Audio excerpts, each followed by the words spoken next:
Basi sasa anapewa ngao ambaye imetengenezwa kitamaduni.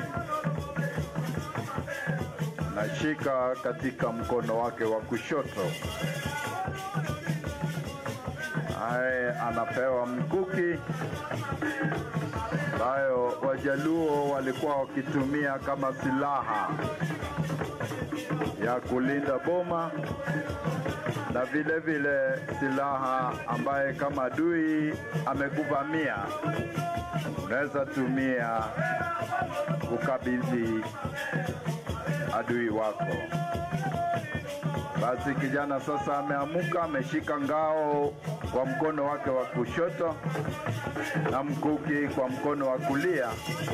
Ikiwa sasa anavalizwa kofia rasmi ya kitamaduni, kuonyesha kwamba sasa anashikilia usukani.